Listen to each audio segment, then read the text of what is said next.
আসসালামু আলাইকুম। ভাই কেমন আছেন? ওয়ালাইকুম আসসালাম। আলহামদুলিল্লাহ, আমি খুব ভালো আছি। যাক জাযাকাল্লাহ খাইরান, আপনার লাখ লাখ শুকরিয়া। শফিক ভাই, আপনি নিশ্চয়ই অবগত আছেন আমিন বাজার ঢাকার হৃৎপিণ্ড, এবং এটা নিয়ে একটা বিশাল কর্মযজ্ঞ শুরু হয়েছে এবং বাংলাদেশ সরকারের মন্ত্রী, ওই এলাকার যিনি থেকে শুরু করে হানিফ এন্টারপ্রাইজ, জাহাঙ্গীরনগর বিশ্ববিদ্যালয়ের প্রত্নতত্ত্ব বিভাগের চেয়ারপারসন সবাই কিন্তু বিষয়ের অবগত, তারা এখানে এসেছেন, ঘুরেছেন, দেখেছেন। একটা ঐতিহাসিক এলাকা পুরান ঢাকা। তো তো আপনি একজন প্রকৌশলীর দৃষ্টিকোণ দিয়ে প্রত্নতাত্ত্বিক বিষয়গুলোকে কিভাবে দেখেন? ধন্যবাদ। প্রকৌশল খুব আদি শব্দ। অল্প জায়গায় অল্প পরিসরে কৌশলগত করে নির্মাণ করাকে আসলে প্রকৌশলী বলা হয়ে থাকে। যে দেশ যত উন্নত, তার অবদান কিন্তু প্রকৌশলী। কারণ প্রকৌশলী প্রত্নতাত্ত্বিক স্থাপনার মাধ্যমেই কিন্তু বিশ্বে পরিচিত লাভ করে কোনো দেশ কিংবা জাতি। অর্থাৎ তাজমহল কিংবা আইফেল টাওয়ার কিংবা হোয়াইট হাউস, যে দৃষ্টিতে যেখান থেকে দেখা হোক না কেন, এই প্রকৌশলীর অবদান রয়েছে। তো আজকের কথা হলো যে প্রকৌশলীর দৃষ্টিতে আমাকে প্রত্নতাত্ত্বিক, যে আমরা আমাদের দেশের কথা বলি, আমাদের দেশে প্রত্নতাত্ত্বিক আসলে বিশাল একটা ব্যাপার হয়ে দাঁড়িয়েছে। আমরা যতগুলো প্রত্নতাত্ত্বিক আমাদের দেশে, বাংলাদেশে আছে, আমরা অনেকেই জানি না। অনেকগুলো হারিয়ে গিয়েছে, অনেক জবরদখল হয়ে গিয়েছে, আসলে বিলীন হয়ে গেছে, যার জন্য আমরা এর থেকে অনেক দূরে অবস্থান করছি। আমরা সরকার এবং সবার কাছে আমাদের জোর দাবি, এটাকে সংরক্ষণ করুন। আমাদের দেশে প্রত্নতাত্ত্বিক যেগুলো আছে সেগুলো সংরক্ষণ এবং সবাই যেন সেটা জানতে পারে, এর ব্যবস্থা করা আমাদের এখন সময়ের দাবি। আমি একজন প্রকৌশলী হিসাবে বলবো যে দেশটাকে উন্নত করতে গেলে তার প্রত্নতাত্ত্বিক সুনিদর্শনগুলো ফুটিয়ে তোলা, জনগণের জানা এখন খুব প্রয়োজন। শফিক ভাই গুরুত্বপূর্ণ সংজ্ঞা দিলেন। আসলে এক একজন এক একভাবে সংজ্ঞাটাকে আপনি খুব সহজভাবে বুঝিয়েছেন প্রকৌশল সংজ্ঞা। এবার এখন আপনি আপনার যে মুঘল আমলের যে নিদর্শন আমিন বাজার সম্পর্কে কিছু বলুন। ধন্যবাদ।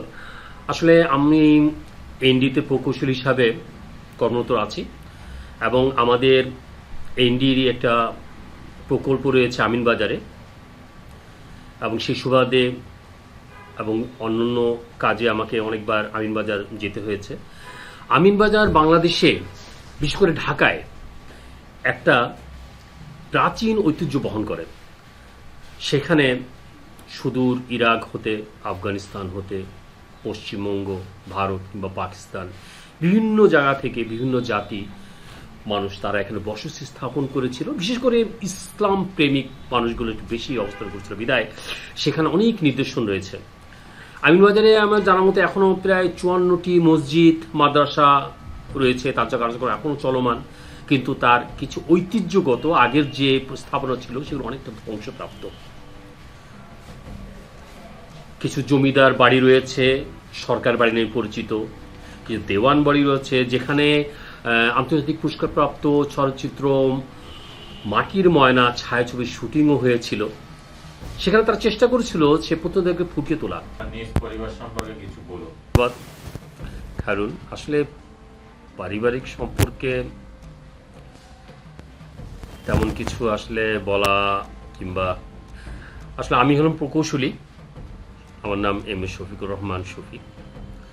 আমরা পারিবারিক হয়তো কয়েকশো বছর আগে শুনেছি, যেটা ভারতের যারা কে এসেছিলেন পূর্বপুরুষরা বাংলাদেশে।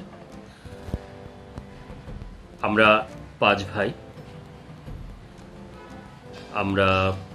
আমার ফাদার একজন আইনজীবী ছিলেন, খুলনা বার কাউন্সিল আইনজীবী ছিলেন এবং বিনা প্রতিদ্বন্দ্বিতা নির্বাচিত হয়েছিলেন, যিনি এখন মরহুম। আর আমার ভাইরা সরকারি চাকরি করে, কেউ ব্যবসা করছে, এবং আমার ছোট ভাই জাতিসংঘের 47 সম্মেলনে কোঅর্ডিনেটর ছিল। এই হলো পারিবারিক ইতিহাস। আমরা 5 ভাই, সবাই মোটামুটি নিজের পেশায় ব্যবসায় সাথে জড়িত। বর্তমানে আমি এনডিতে প্রকৌশলী হিসাবে কর্মরত। আমি বাংলাদেশ ডিবেটিং সোসাইটির বিভাগীয় সমন্বয়কারী ছিলাম। সেই সুবাদে আমাকে বিভিন্ন কলেজ, স্কুল, ইউনিভার্সিটিতে বিতর্কের উপর ক্লাস নিতে হতো। আমরা বৃহত্তর খুলনাবাসীর প্রতিষ্ঠাতা সদস্য, খুলনা সম্মিলিত সাংস্কৃতিক জোটের প্রতিষ্ঠাতা সদস্য, জাতীয় কবিতা পরিষদের সদস্য হয়েছিলাম। আসলে আমি গবেষণা শিল্পী। অনেক গুণে গুণান্বিত, জাযাকাল্লাহ খাইরান। তো শফিক ভাই, আপনি এবার ভবিষ্যতে আমিনবাজারকে কিভাবে দেখতে চান বলেন? ধন্যবাদ খায়রুল আলম। গবেষণা সে উচ্চতর ডিগ্রি এফিল করার জন্য আপনারা যে এনডিএ যে কাজটা শুরু করছেন প্যারিস, এটার ফলে ভবিষ্যতে আমিনবাজার কি ডেভেলপ করবে কিনা এই সম্পর্কে বলেন। আমিনবাজার, আগেই বলেছি, আমিনবাজার বাংলাদেশের প্রত্নতাত্ত্বিকের দিক থেকে খুব প্রাচীন, এবং সেখানে আমাদের একটা স্থাপনা হচ্ছে। সেই স্থাপনা সুবাদে আমিনবাজার অনেকবার যেতে হয়েছে। আমি আশা করি এই প্রস্তাবনাটা যদি এটা হয়, আর যে প্রত্নতাত্ত্বিকগুলো রয়েছে সেগুলো সংরক্ষণ করা যায়, তাহলে আমিনবাজার একটা হয়তো মডেল হয়ে দাঁড়াবে। এবং আমিনবাজারে প্রত্যন্ত আমি সফলতা কামনা করি এবং সরকারকে অনুরোধ করি এই প্রত্নতাত্ত্বিকগুলো যে সংরক্ষণ করা হয় এবং সবাইকে এই ব্যাপারে সচেতন থাকতে। আচ্ছা, ধন্যবাদ। আপনার কাছে পরবর্তী প্রশ্ন, সেটা হচ্ছে ঢাকার হৃৎপিণ্ড আমিনবাজার এর ইতিহাস ডকুমেন্টারি নিয়ে কিছু বলুন। আগেই বলেছি, আমি প্রত্নতাত্ত্বিক গবেষণা এগুলো সম্বন্ধে খুবই কৌতূহল থাকি, যেখানেই শুনি সেখানে চেষ্টা করে চলে যেতে।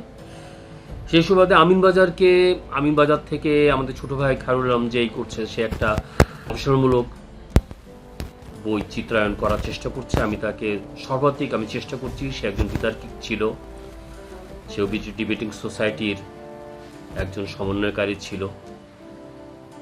যখন শুনলাম সে একটা গবেষণামূলক প্রবন্ধ, বিশেষ করে প্রত্নতাত্ত্বিক, মানুষের প্রত্নতাত্ত্বিকতাকে তুলে ধরার জন্য যে অপ্রাণ চেষ্টাটা করছে, সেই দৃষ্টিতে আমি তাকে অসংখ্য ধন্যবাদ জানাই এবং তার অত্যন্ত সফলতা কামনা করছি। আচ্ছা, তো ধন্যবাদ আপনাকে শফিক ভাই, জাযাকাল্লাহ খাইরান। শুকরিয়া। আসসালামু আলাইকুম। ওয়ালাইকুম আসসালাম।